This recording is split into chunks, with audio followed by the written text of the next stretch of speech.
Recibir un doctorado honoris causa de esta universidad es un honor extraordinario.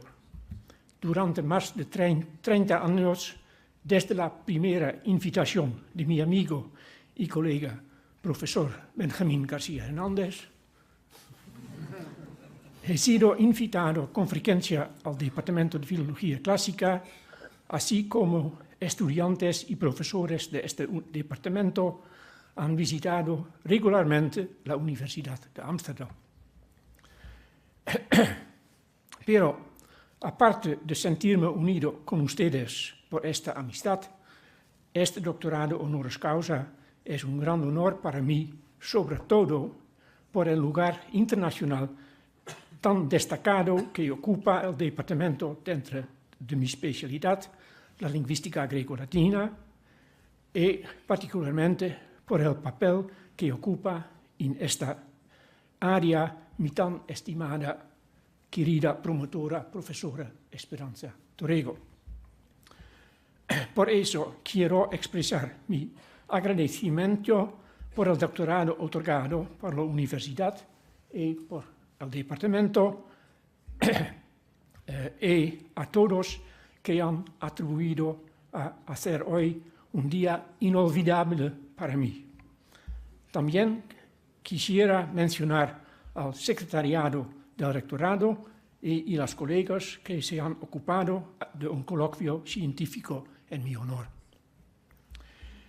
Y ahora voy a empezar con mi disertación que voy a dar, espero que me disculpen, en inglés.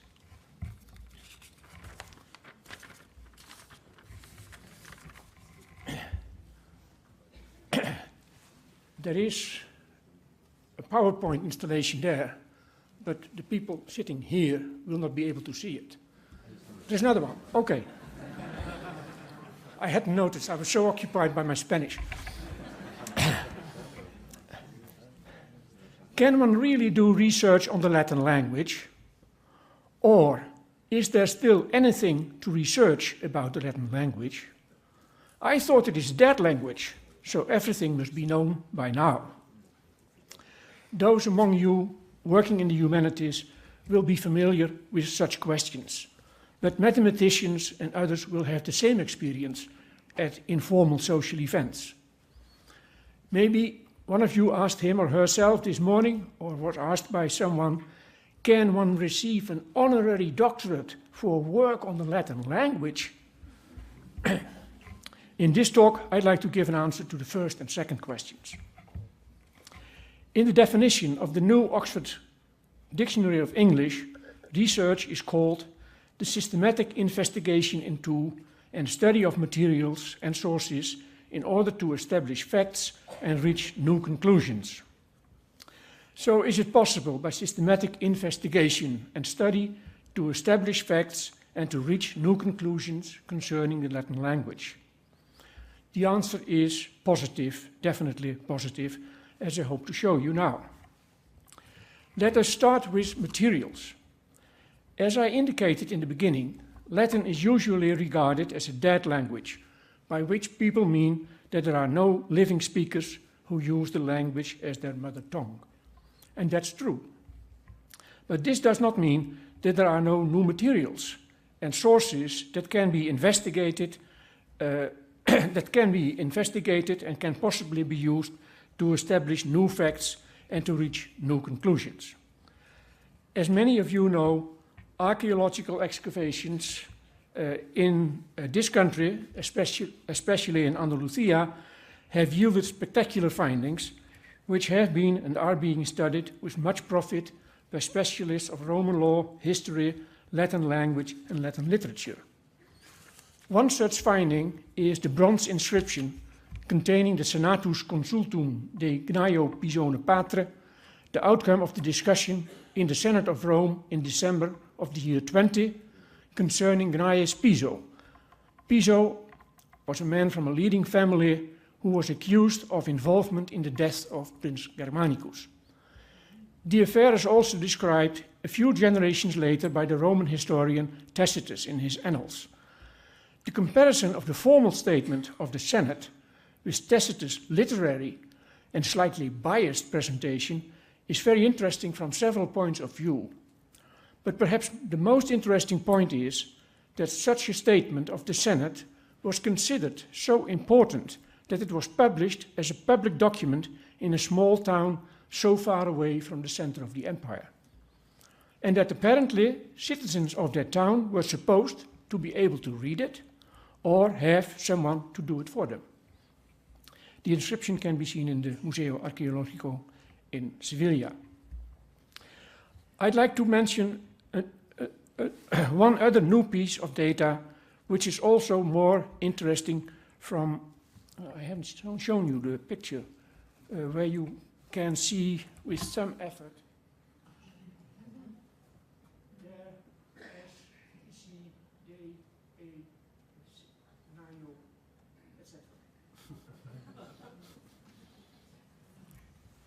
You may read it for yourself. I leave it for a while there. So I'd like to mention one other new piece of data which is also more interesting from the linguistic point of view. In April 1959, during the construction of the autostrada between Pompeii and Salerno in Italy, workers discovered a Roman house in which a number of documents were found which are now known as the banker's archive. The house had been covered with lava during the explosion of the Vesuvius in August 24 of the year 79. The documents concern contracts on loans between several people made several years before the outbreak at Puteoli, which is now Pozzuoli. The texts were inscribed by means of a stylus on wax tablets that were contained in wood, the normal way of writing texts that were meant for a limited period. You see there how it looks like. These wax documents were in a remarkably fresh condition when first discovered, but due to insufficient knowledge of how to preserve them, they dried out quickly afterwards. Fortunately, the pictures taken during the excavation are still available, so we can read them, and you see a part of it now on the screen. And I'll give you something a little bit more readable in this form. It is a little booklet which contains 3 tablets. The inner part contains the original handwriting of a certain Gaius Novius Ainus. This part was the original contract and therefore sealed. On the exterior is the same text, not exactly the same text as we will see, written by an unknown clerk, so as to make it possible for the staff of the bank to identify the contract. There are other indications as well on the outside which make it possible for the bank to store the document. Now what is interesting is to compare the interior text written by the businessman with the exterior text written by the clerk. And no, this is too much. Apparently, here it is. On top is the text of the debtor, on the bottom is that of the clerk. The meaning is roughly the following. I, Gaius Novius Ainus, have made a written statement that I have received as a loan from Aeneas Primianus, freedman of Tiberius Caesar Augustus, in his absence, through his slave Hesychus, and to own him 10,000 sesterces, which I will give back when he will have claimed them. We are dealing with formulaic texts. There are several of this type. And it's very likely that the clerk first read the text to Gaius Novius Ainus, and that Gaius thereafter wrote it down. Gaius mistakenly wrote up, as you can see, before it was needed, so it is there twice.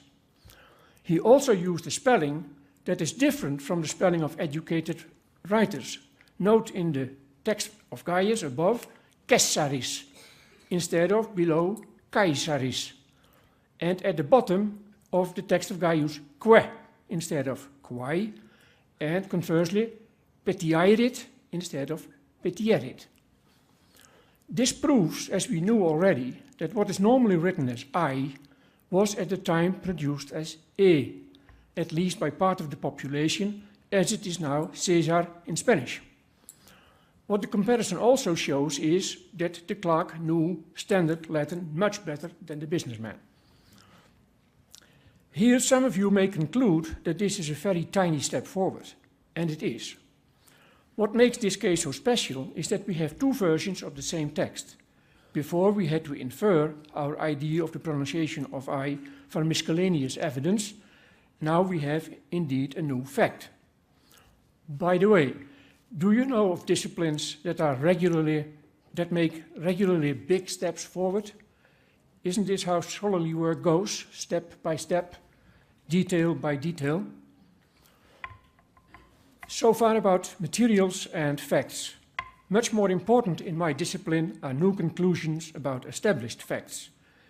In the field of linguistics, Esperanza already talked about this, several new ways of understanding and explaining language have been developed over the last century, and some of these approaches are being used for Latin as well.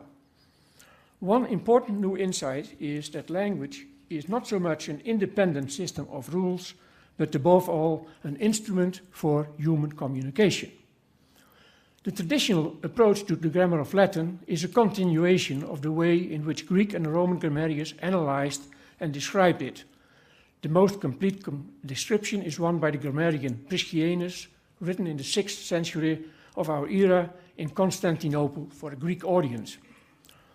The basic analytical instruments of these grammarians are the so-called parts of speech, such as noun and verb, and morphological categories, such as case, tense, and mood. You all know these because all languages used to be described in this way. And the fact that they have been used successfully for more than 2,000 years for all sorts of languages proves that these insights should be cherished. However, they are not sufficient for an adequate description of the structure of Latin phrases, clauses, and sentences, let alone units that are larger than a sentence.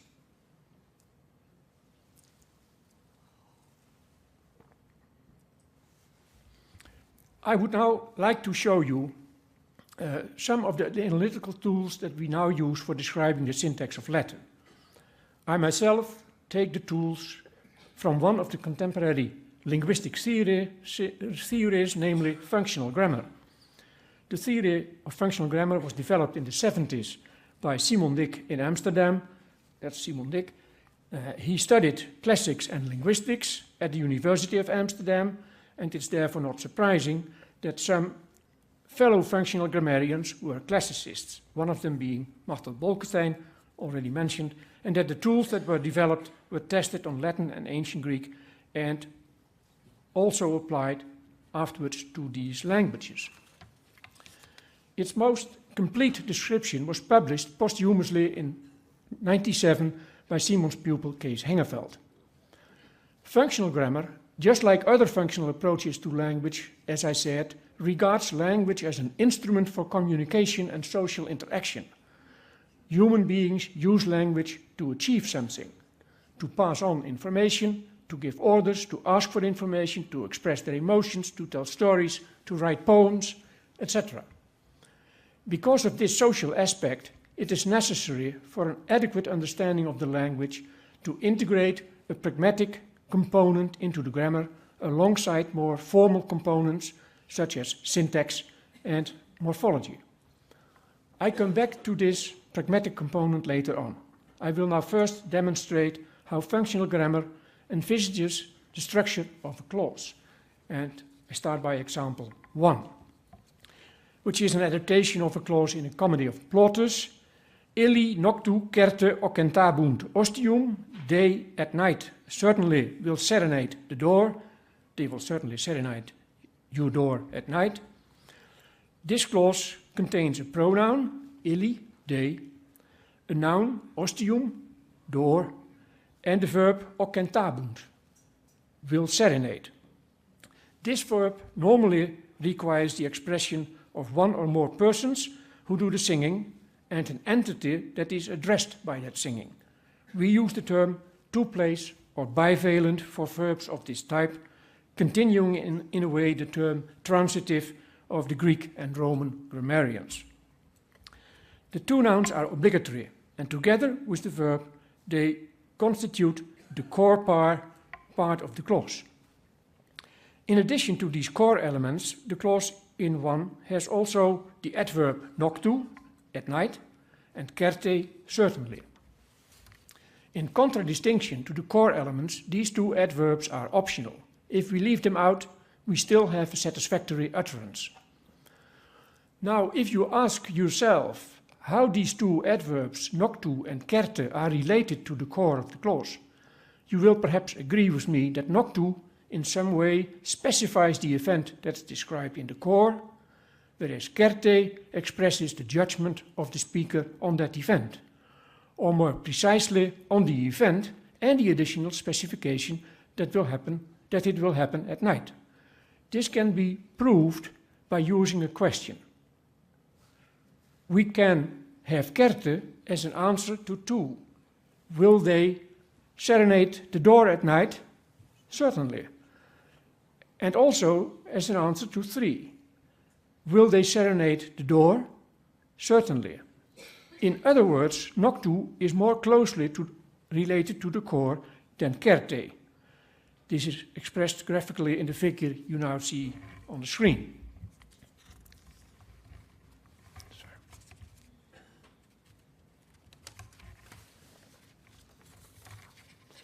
Another way of expressing the idea that some elements belong more closely together is to say that the clause contains various layers.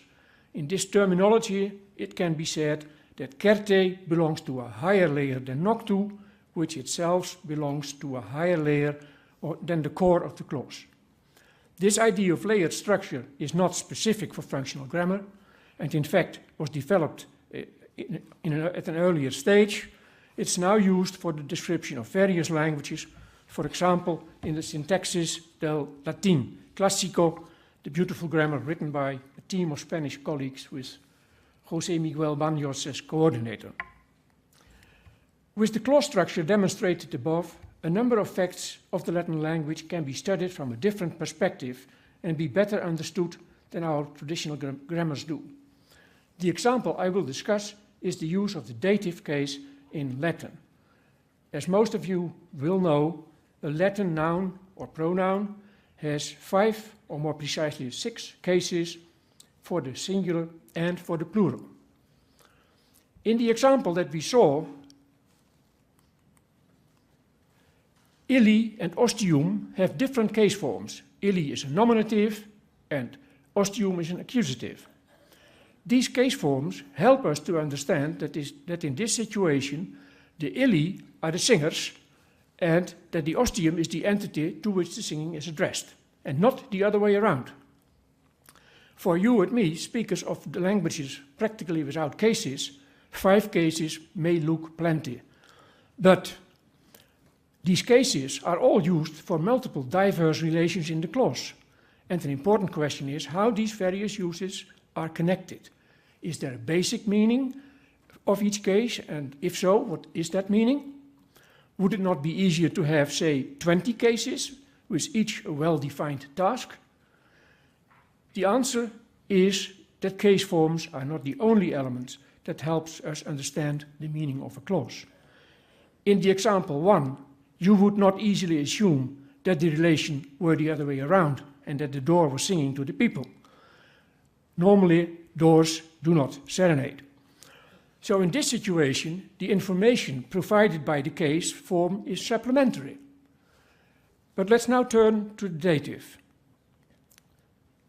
I will discuss a few common uses of the dative, starting with the numbers 4 and 5. There you are. The case forms are in red.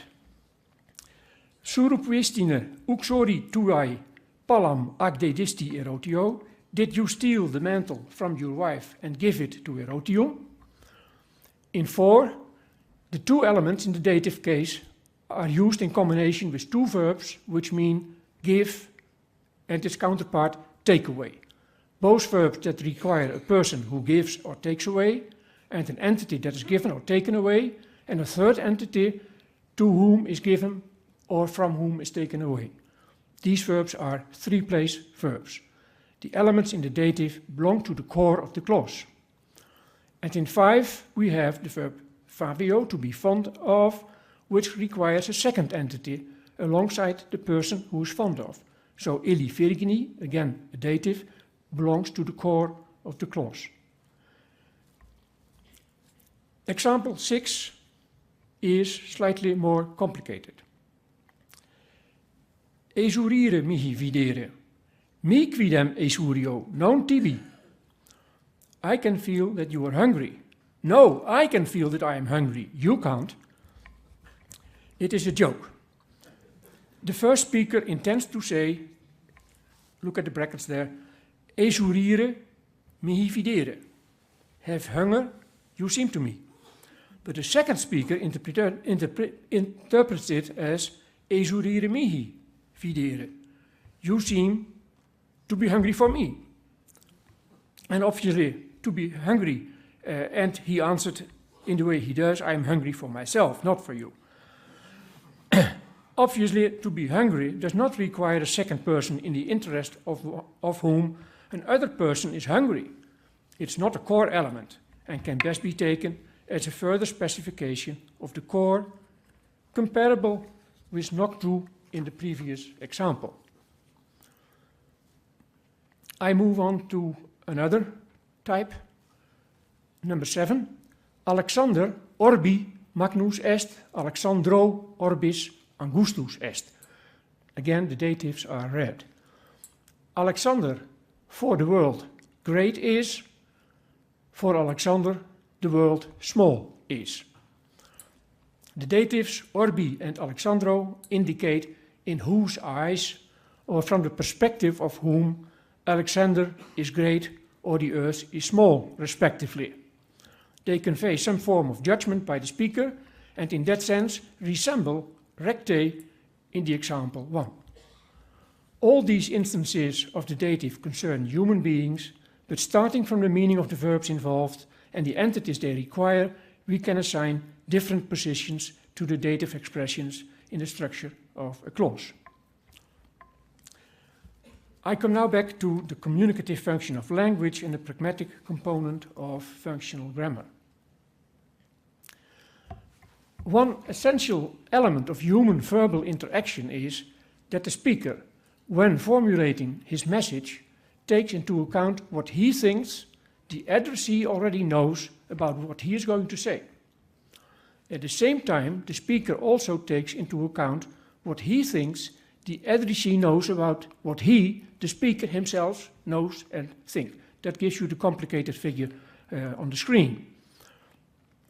So they both know from each other, and it goes both ways, which makes it very complicated to formulate your message. For the organization of Latin clauses, the distinction between known information and unknown information is a vital factor, which manifests itself in various forms, among other things, in the position of the elements in a clause. Traditionally, Latin word order was described in terms of the syntactic functions of a main clause. Look at the example. Hic ipsus casinam deperit, he, self, casina, perishes of love, for. As you see, hic is a nominative, is a subject.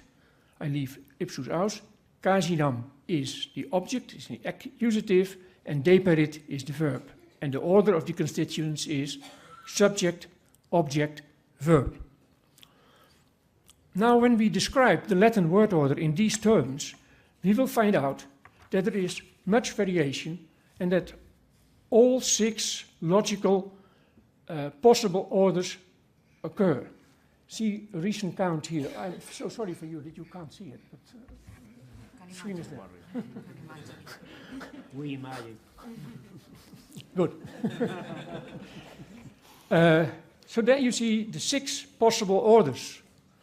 And there is one, that's the most regular one, that's the SOV, towards the middle, almost 40%. And the next one is the object, subject, verb order with 25%, but in principle, all orders can be found. In the last few decades, the notion pragmatic information has been introduced in some way or other in a number of linguistic theories. Functional grammar uses the term topic for known information and focus for unknown information, to put it very simply. These notions have been applied to Latin word order in quite a few studies, among other things in the grammar that I already showed you, and it is beyond discussion that under the variation shown in Table 1, there is a much more regular pattern in terms of topic and focus. So here you see sentences that have the order object, subject, verb, but if you look at what is the pragmatic function of the object, it's always the topic. So it's not the regular thing that the object is there, because we have seen that it can be at all places. No, the regular thing is that it's the topic that is there. And if I would show you SOV, subject, object, verb sentences, you would see that it is the subject that is the topic. In conclusion, for Latin word order, pragmatic factors play a far more important role than syntactic notions like subject and object. I have tried to show you two things. Firstly, that the Latin language is not as dead as some people think. And secondly, because there are new materials. Secondly, that the introduction of new theories with new models makes it possible to reach new conclusions. It is to be hoped that people working in other languages and in linguistics in general take note of these new conclusions. I could have told you about other things that make progress in the study of the Latin language and which helps to refine our conclusions, but there is no time for that, certainly because I'm the last speaker and you will all want to do other things. Perhaps the same as I would like to do. So, in conclusion, linguistics is a vibrant discipline, not least in this country and not least at this university. Tomorrow I will go back to Amsterdam. The day after I will have my 75th birthday party, and on Monday I will enthusiastically continue my work in Latin linguistics. I thank you for your attention, but above all for the great honor conferred on me. Thank you very much.